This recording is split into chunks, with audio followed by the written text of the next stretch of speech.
Hey, yo, y'all know what time it is. Y'all know what station it is. My man Benji B, BBC Radio 1 and 1 Extra. He got the heat. Y'all know where to go to get that hip-hop all day. All these part of the day. You're listening to Benji B on BBC Radio 1 Wednesday night. And finally, it's the moment that I have been waiting for. I know you have too. Joined in the studio by, what can I say, one of the most played artists on the show and one of the most mysterious. The one they call the Metal Face, Victor Vaughn, a.k.a. Metal Fingers, a.k.a. the Supervillain, a.k.a. MF Doom. What up, Benji? Feeling good, how are you? Maintaining. Maintaining? Yeah. I know everyone's happy to hear from you finally after all these years. Out there in radio land, you know what I mean? That's right. Well, you know we've been representing your music a lot over the years. Yup, appreciate that. So how's life? How is Doom World right now? It's all right, can't complain, you know what I mean? Keeping it moving, working, getting these records knocked out, you know what I'm saying? And you definitely keep a low profile, and I just want to find out what you've been up to over the last couple of years, really. Yeah, it's been working, really. Just finished up the JJ Doom record, so I'll probably heard by now, you know what I'm saying? Still working on the Mad Villain record, the Doom Stalks record, all simultaneous, you know. So a lot of stuff on the plate, you know what I mean? It's all getting done gradually. And where are you based right now? In the hood, kid. In the mystery hood. You know what I'm saying? London. Pick any direction. It's good to be able to claim you as one of our own. And I believe that we officially can, right? Because you're UK born and bred, is that right? Yup, that's my passport. That's what my birth certificate say. I don't know if I really remember, but I got the right color passport. There's definitely a long list of amazing rappers with that sort of history, right? Slick Rick, Moni Love. From what I hear, yeah, they're my peoples too. So. You know, we can kind of claim them too, even though they grew up in America. Yeah, I don't know. That's just nuts. I'd rather be here, if you ask me. You know. Doom in London. And on your radio tonight, and you were just mentioning this brand new record for Lex, who you've had a relationship with for quite a while now, right? Yeah. We put out the last record with them, and this is the second joint we got out. You know, it's really like a collaboration with JJ. I can't claim it for myself. It's not really a Doom record per se, but I got a lot of different cuts on there that I got vocals on, and you know, I help arrange it, and you know, I put a little bit of my style to it, so it's cool. Yeah, and how did that collaboration come about? Really, well, it came about kind of by mistake, actually. Right. You know, it started with one song. You know, the label wanted me to do a song for a compilation. So I chose a JJ beat, and, you know, it sounded hot. So then they asked me to do another song, and then, well, we should probably do an album, and then the next thing you know, we do an album, like, you know. So it happened organically, really, to tell you the truth. That's a real natural progression when you know, with a record. You want to pre-plan a record too far ahead and try to, like, do something that you already had in your mind. It's kind of like these things kind of tend to grow, you know what I mean? So I think it came out pretty dope considering, you know.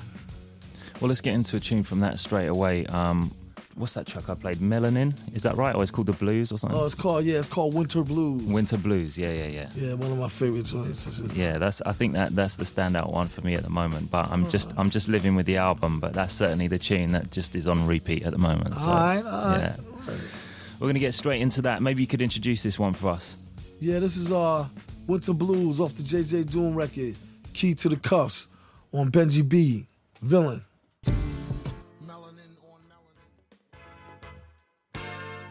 Just heard music from the brand new release on Lex, JJ Doom, featuring my special guest, of course. And when you were referring to JJ, that's Gennaro Jarrell, right? Yup, he produced the whole record. Big up JJ, you know what I mean? Thanks for his support. He definitely did his thing, you know what I mean? And you are definitely well known for sort of collabs with some of our favourite artists. You seem to pick very wisely. As a producer yourself, you know, you've produced the majority of your own stuff. You know, are you quite picky? Well, yeah, I mean, I don't have nothing to really compare it to, but I try to just, you know, I try to find beats that have you bugging, like, you know, like questioning, damn, what could you possibly say on that beat? But stuff that's still funky, you know what I'm saying? But beats that push the envelope, you know, so You know, these cats be coming with it though. They come with it. Well, you've sort of collaborated with everyone from Ghostface to Raekwon to even Danger Mouse, even Clutchy Hopkins. That was cool. But I mean, arguably one of the most famous or best received collabs is, of course, the Mad Villain project. Oh yeah. So come on, when's the new record? Well, I got like I got a couple of more songs just to touch up, feel like that. So if I finish on time, you should get it before the end of the year. Oh wow, okay, you heard it here first. Real close to being done. It's up to them. Once I finish it, I give it to them. They time when they gonna put it out. So I don't know, exactly when it'll come out, but it's almost done. Well, J-Rock gave us a couple of cheeky previews. Yeah, cool, sounding cool. Yeah, it's a lot of dope stuff on there. You know, because for a lot of people that are fans of your work, arguably, you know, the combination with Madlib is like the best musical marriage you could imagine, you know. And so what's the work system? Like, how does that work? When you're working with Madlib, does he just send you beats and you pick ones, or is it more sort of back and forth and that? How does that work? Well, when working with Madlib is like he's the easiest producer to work with, to me. The way he has his stuff done is already done. Like, he gave me thousands of beats. Certain ones of them, you know, I really can round to a lot of his stuff, but I choose the ones that stand out a little bit, you know what I mean? So actually it's hard to choose out of all the selection that he had. Everything was so dope. But see, with him, the beat is already done. I'm just writing around the beat, like samples already there, you know, so all I have to do is really come up with the concept. You know, there's not a lot of separate tracks, there's not a lot of mixing, it's just straight beats and rhymes. Like if a DJ was spinning, say, and I was on a microphone, that's what it feel like working with Madlib, you know what I'm saying? Yeah, well then I guess that means it's the most natural. Definitely. You know, it's all fun. Like nothing is too stressful. Nothing is, you know. I usually do my joints in one take. I try to write the whole. As soon as I get the idea, I'll write it right there. Whatever idea the beat give me. So it's a real fresh. Everything's fresh, like off the top, basically almost. You know what I'm saying? And it feels like with your work in general, like the sort of stream of consciousness, sometimes storytelling is so mind-blowing. Does it all just come out in one go, or do you write line by line, or how does it work? I mean, it's amazing.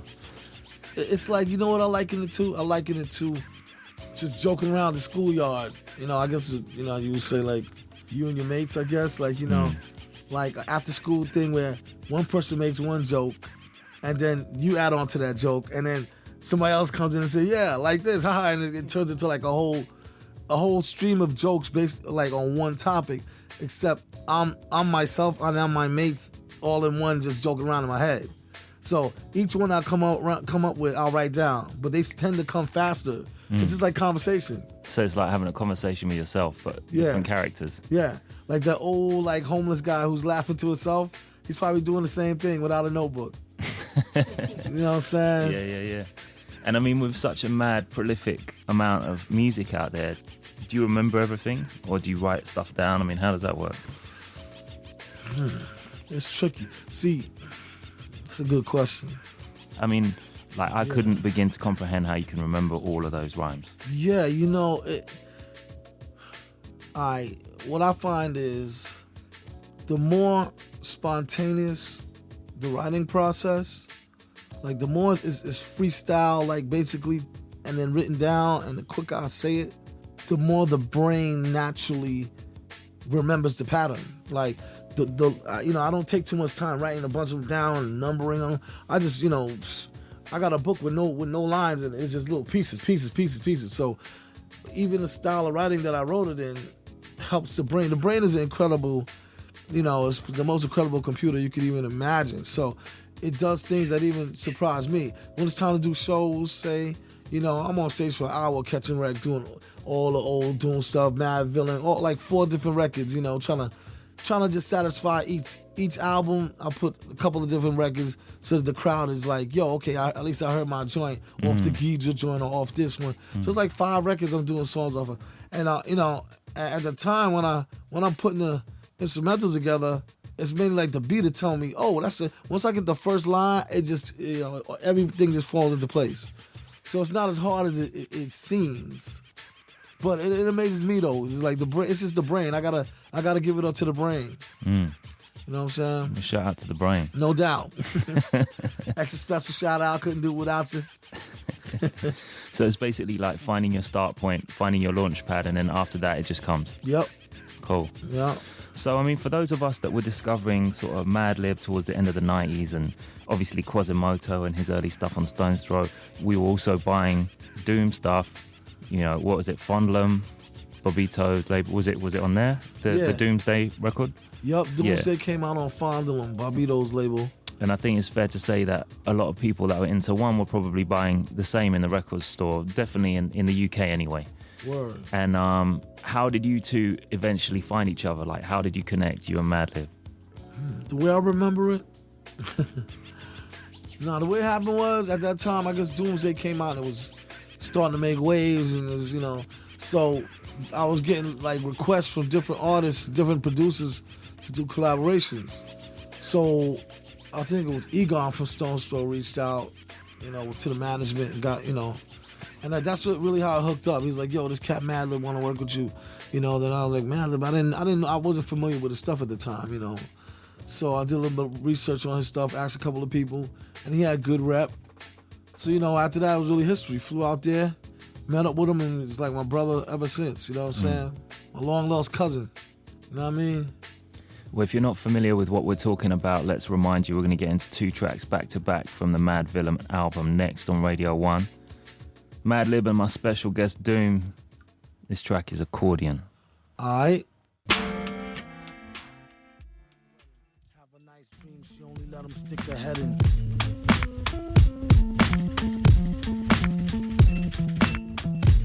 That's Figaro and Accordion, 2 of my favourite cuts from the Mad Villain album. When did that come out now? A few years back, right? A long time ago. Way back in the day. You never know. It sounded like it could have been the 70s, really. Except I don't think there's rhyming like that then. That's true. But, you know, it reminds me of mad different times. I can't remember what year we recorded it in, I'll tell you the truth. Time is just zooming past, yo, so. I'm glad you bring that up, actually, because one of the things, you know, certainly with the whole Special Herb series of instrumentals that you did, and certainly some of your production on Doomsday as well, is like, how can I say this? Some of the tracks that you choose to take, like, or choose to cut up or sample, are almost like just massive, what we would call rare groove tunes. Mm-hmm. You know, like Milton Wright or whatever, you know. Mm-hmm. Not that I'm trying to blow up anyone's spot, but you know what I mean? Word. Like, in terms of just, it's almost like sometimes if you take something so arguably obvious and then flip it in that way, it's sick. And you have that running right throughout your stuff. Yeah, I mean, you know, some of the stuff too be stuff that is not too popular, but exactly. It's just if I listen to the record, I'm looking, you know, I'm just listening to records basically. I'm not even really trying to make beats. I'll just hear something, and it like the record is telling me, yo, loop me. Yeah. Loop me. Nobody's done it yet. And I hear it, I'm like, yo, gotta do it. Yeah. Just even for my own, like, satisfaction. But, you know, everything I do, I tend to share. So it's going to be heard either which way. Like, you know what I mean? So it's not like I go out and I set, like, my mind, okay, I'm going to do this set of beats. I need a certain kind of record. You know, it's more like I'm just listening to music and the beat tells me. You know what I mean? Yeah, definitely, man, because, you know, a lot of people, obviously everyone talks about Doom, you know, the MC, as they should, but I think it's often overlooked what an amazing producer you are as well, because it's like some people do the sort of boom bap soul chop up thing, and some people do the like more 80s thing, and some people do the more digital thing. You do everything. Yup, it's appreciate that, man. Thanks. Like, you know, to me, I'm a producer first. People start requesting rhymes, I just ended up rhyming and shit. But I mean, you know, it's a give and take kind of thing. Eventually you'll hear more production. You know what I'm saying? Getting back in it, I'm about to put out another slew of instrumentals for y'all out there, instrumental heads, you know what I'm saying? Yes, please. I mean, it's so refreshing as well for those of us that do like beats, and we play a lot of instrumentals on the show as well. Like some of my favorite iPod travel listening materials is the Special Herbs series. If you're listening to this right now and you haven't got Special Herbs, you need volumes 1 to, what are we up to, 9? Yeah, 1 to 0, really. 1 to 0. Or 0 to 9, however you want to count it. You know what I mean? But yeah, all of them is raw. Like the same thing. It's in my phone. It's in my same thing I listen to in the cab while I'm running around London. It's perfect traveling music and lounging music. You know what I mean? And the fact that there's so many different styles on there, but every single one of them definitely sounds like you. There's the Doom thing that links them all. Yeah, mathematics. Sacred geometry is all in there. Well, seeing as we're talking about back in the Doomsday era, should we play something from them?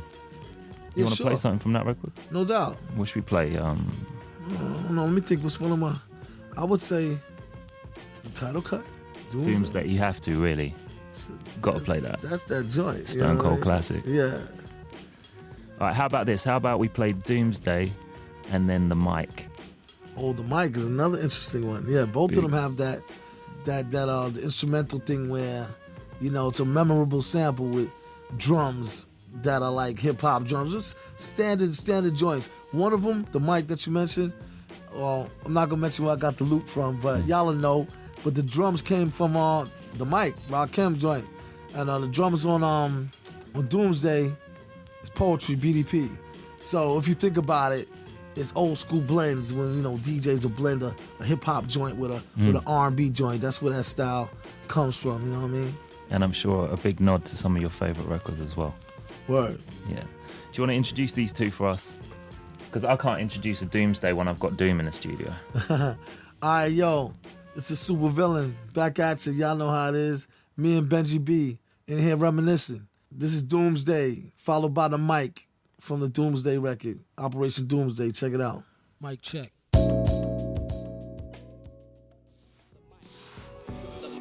Absolute classic material. Produced by my special guest in the studio, Metal Fingers himself. Yeah. Get busy.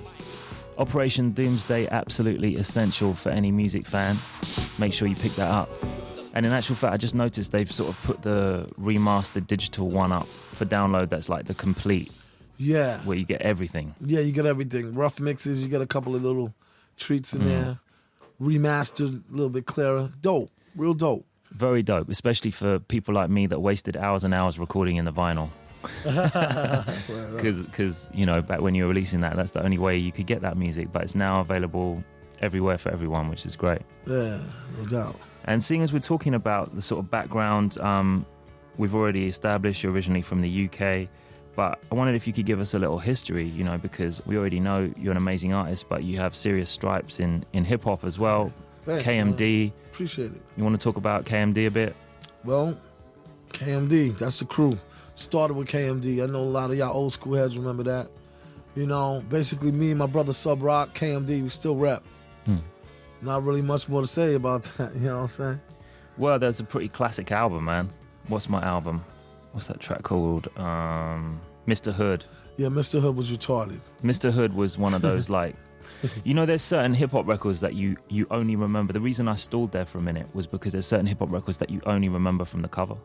Oh, yeah, no doubt. The KMD one with the playground, yes, you know, like totally. like the OC one with the you know, right, loads. By the cover, like Main Source with the Adams, right. Okay, that record is Mr. Hood is just a timeless album. I don't know if you want to play something from that, or should we let people find it in their own time? I mean, I don't know. I'm thinking, what song would be ill? I would play, That's an old school one right there. Back when we was making fun music. I was like 18 years old, kid. I mean, the obvious one is Peach Fuzz, but yeah, I mean we could play something deeper. I'll let you choose. Yeah? Yeah. So KMD is who? It's me, as well as another alias, Zev Love X. Then my brother Sub Rock, God bless, you know what I mean? And there was a third MC, Onyx. I don't know where he at these days. I can't really speak for him too much, but that was the crew. And little did I know when I was buying this as a young teenager that all these years later, I would get to meet the man himself. KMD, Peach Fuzz, classic music.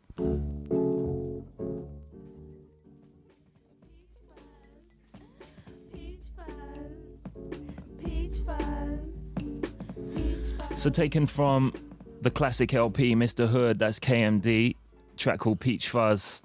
It's Benji B on Radio 1 and... Oh, the super villain. I'm here just zoning. I'm like, wow. I was a young buck then, like, you know what I'm saying? Yeah. But you're the super villain. You know, but y'all call me Doom, though. Big Uncle Doom in the house. All right, so who is Victor Vaughn? Vic? Yeah, who's Vic? Some kid he be rhyming, you know. I can't speak for Vic too much, you know? You know what I mean? Ramen Cat, he nice. You know. He doesn't always sound that nice. I think he has good intentions, but I don't think he always say. Yeah, I mean, he's nice on the mic. I mean, oh, he's nice on the mic but for he's sure. a jerk in real life for sure. I mean, my few encounters with the cat, but I'm not gonna, bash him or nothing. If you missed the Victor Vaughn album, it's called what? Oh, there's two actually. Vaudeville Villain. Yeah, the Vaudeville Villain joint was the first one. Yeah. And then I forgot what we call the second one. We did it so fast. Let me see. Vaudeville something. Venomous Villain. Yeah, Venomous Villain, that's right. Or my Ode to Road Rage, that's my tune. Ooh, is it? That's my tune. But before we get into that, seeing as we're talking about villains, and Victor Vaughn's definitely a villain, there's the sort of comic book thing running throughout all your music, for sure. Like, give me your 5 top nastiest comic book villains. Who's the top 5? Oh, that's a pretty good question. Dang, I'm trying to remember all their names. There was this one cat. Descriptions will do. Sabretooth is ill. X-Men's villain guy who be fighting Wolverine. Mm-hmm. Strong. Sabretooth is strong. You can't really stop him. You can't reason with him. You know what I mean? Just don't be around him. That's right. Then there's this is in no particular order. You know what I'm saying? The Sabretooth. Who else can I remember? Well, of course, there's Dr. Doom. He's pretty interesting in his own right. Is that where the name comes from? Nah, my real name is Doom. So, go figure. You know what I'm saying? And I'm just villain, born like that. So, let me see. Who else? The Joker was pretty interesting. If you want to cross comic book labels or whatever have you. Who used to knock Spider-Man out all the time? Oh, Sandman. And then there's a guy with the electric, he had the electric joints in his hand. Shocker. Is that 4? That's a good 5. That was 5. That's a good 5, that's right? A good 5. I could go on and on. It was like they got a good amount of villains. Green Goblin, all these crazy cats had interesting personalities. Cats is nuts. Do I get the feeling that you're more of a villain guy than a superhero guy, or do you like them in sort of equal measure? Does one need the other? Yeah, I think you hit it on the head right there. I'm like, without one, the other couldn't exist. So they both play their role. The dynamic is what's interesting in that case. But whose mind interests you more, the Joker or Batman? Do you like the villain or the superhero? I always tend to root for the villain. That's Underdog. just me. Like, it's like, he's probably gonna lose in the end or whatever, but he always comes back. The villain tends to be the more hard worker. You know what I mean? He speaks for the working class man. So I tend to prefer villains. Talking of which, what did you make of that? Have you seen the latest Dark Knight film? What do you make of that? No, I haven't had a chance to check it out yet. I'm in the lab constantly, so I don't get a chance to I'm sometimes out of the loop. You know what I'm saying? What do you make of the last one, the Dark Knight? I'm thinking, only way I know the film is about who got punched in his face when. So I'm thinking the Dark Knight one, that's the one with the Joker. That's that cat who played the Joker. The cat Heath Ledger. Who went back to the essence. Yeah, God bless him. You know what I mean? Oh, that was a very, very interesting film. I like that one. I still caught that one. That's when I was in the States. I caught that one. It was dope. I watched that with my kids. The reason I ask you is because it's always interesting to get like a comic book expert opinion on adaptations. What are some other good adaptations? What are the best ones? Let's forget the bad ones. What are some other good ones where they be old? Because there's so many samples in like Victor Vaughn and Doom stuff, and I never even know. I'm listening to them thinking, what film is that from? I have no idea. Like there's some that sounds like some old school ones. There's some old joints that I won't reveal. You gotta dig and find them. Okay. But a lot of our sources are not necessarily all comic source. Some comedy, some old like sci-fi. I tend to find things. Some in just documentaries. You might find some conspiracy documentary stuff be real funny because it's so over the top. It's like so it's so serious that it tends to be hilarious. You find a lot of that on the JJ Doom record. A little bit of comic stuff referenced there, action scenes. Yeah. So it's a mishmash of all kinds of different stuff. We're going to play some of them skits as well because sometimes they're my favourite bits on the record. Haberdashery and edible wrappers and... Yeah. What else is there? Yeah, I can't even remember. Funny ones, yeah. Back in the days, I like that one. Super villain theme. That sums it up. While on the villain tip, let's get into some Victor Vaughn. Which one? He's horrible, isn't he, Victor Vaughn? But I know. I like him though. I mean, he can rhyme, but he got, he just needs a slight attitude adjustment. But I don't got nothing to do with that. I'm like, yo, the joint I would recommend. Oh, what's that joint? Oh man, it eludes me. It starts suddenly. That's the only. You know what? The Liquor Porn is hilarious. I haven't heard that joint in a long time. All right, here's a couple back to back from Venomous Villain and Vaudeville Villain by the one and only Super Villain.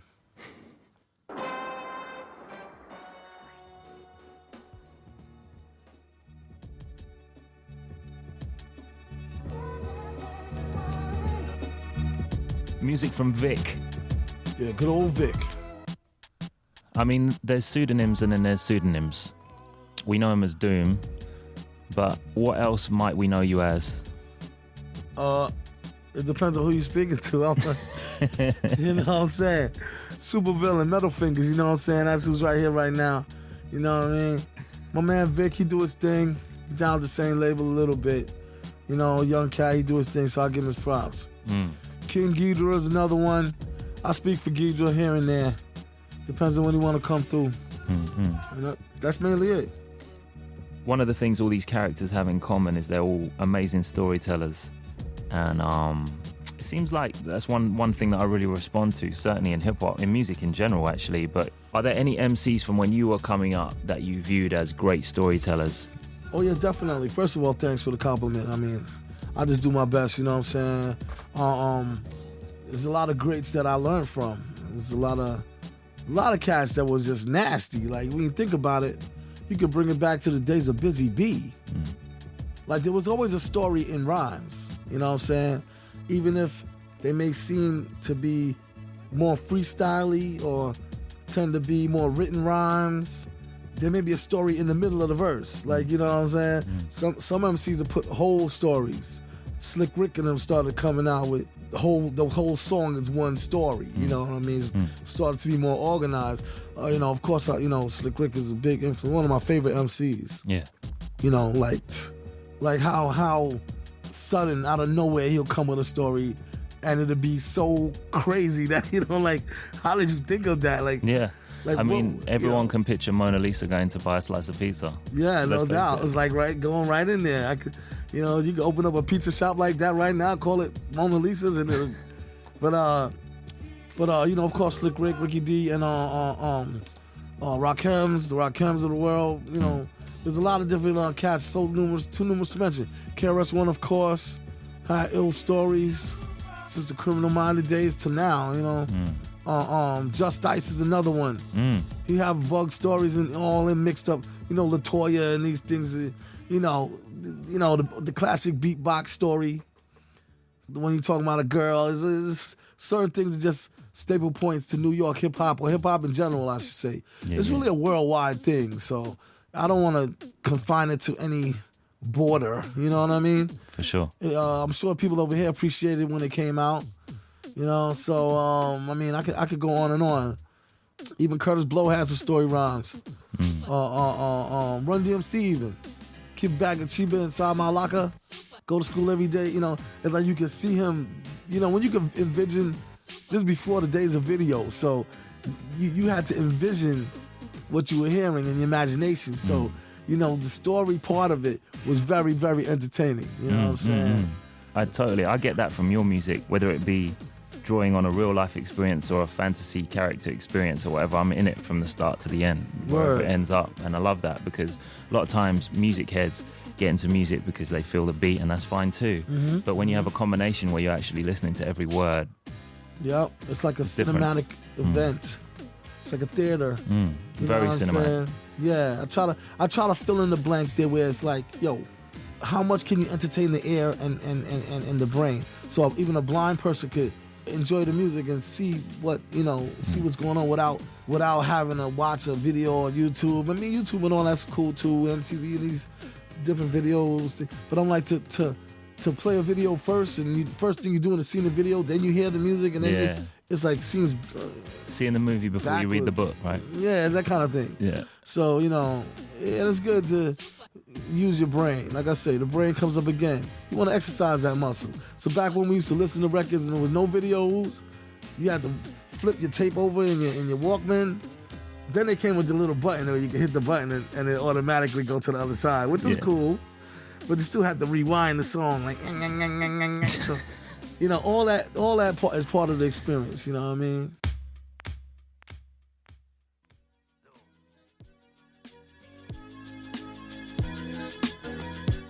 And seeing as we're on the subject of inspiration and people that have inspired you, I can't let you leave today without at least having a few words on Dilla, because it seems like that's one musician, I'm going to call him, on that graced the earth that seems to have had an influence on a lot of your work. And a lot of MCs you would consider the more sort of lyricist type MCs say to me, when I'm writing, even if it doesn't end up being the beat, when I'm writing, I just pull up Dilla beats just to write to. Yeah, this is funky. He had mad style. He's he's one of the kings. Matter of fact, he's still got the crown right now. It seemed like he did all his work ahead of time, finished his job, and then bounced. Like, all right, time for me to go. I'll catch y'all on the rebound. You know what I mean? God bless him. Like, a real cool dude. I had a chance to kick it with him for a while. We was on the road together, and I lived in LA for a little while. I had a chance to kick it with him and Madlib together, and me and him, J-Rock and Madlib, like, we used to just talk about whatever, records, this, that. The coolest guy you could ever imagine, like, really, really down to earth, answer any question. I try not to bug him too much, but there's certain questions that I had, like, yo, how'd you do that one thing on that thing? How'd you do it? Like, one of those producers that, it's a mark of a true master on production when another producer can't figure out how he did it. Like, wait, I know the record. I know even if I didn't know the record, I know how the record would have probably been. But how did you make the snare? And like, it's like stuff that you couldn't imagine doing. With the equipment that you have or what. Like, I figure I know a lot. I got a lot of different tricks. So for him to confound me and I gotta ask him, you get the props, you get the crown. Yeah, Dilla's the best. Then it's like me and then Madlib, in some order like that in my list. Anyways. Wow, okay, there you go.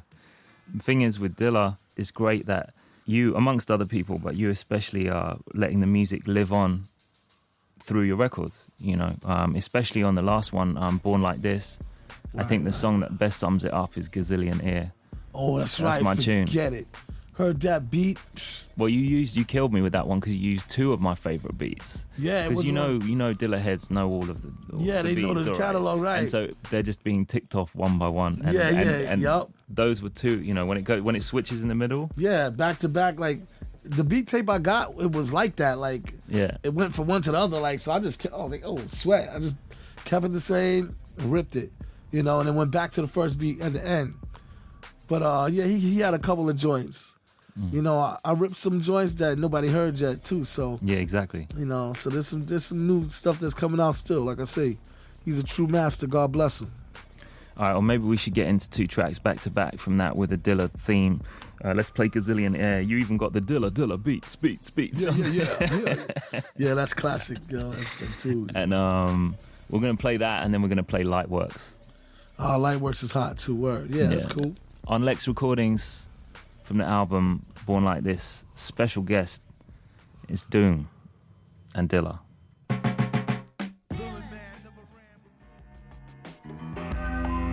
It's BBC Radio 1 Wednesday night. Having a lot of fun in the studio. Yeah. With Metal Face Doom. What up, y'all? Thanks a lot for joining us tonight, man. Thank you, sir. It's been good meeting finally after all these years. Yeah, no doubt. We have to end with something from the brand new record, but before we go there, you got to tell me about some of the live shows that are coming up. The album is out now, the new JJ Doom record, but the live shows are forthcoming, right?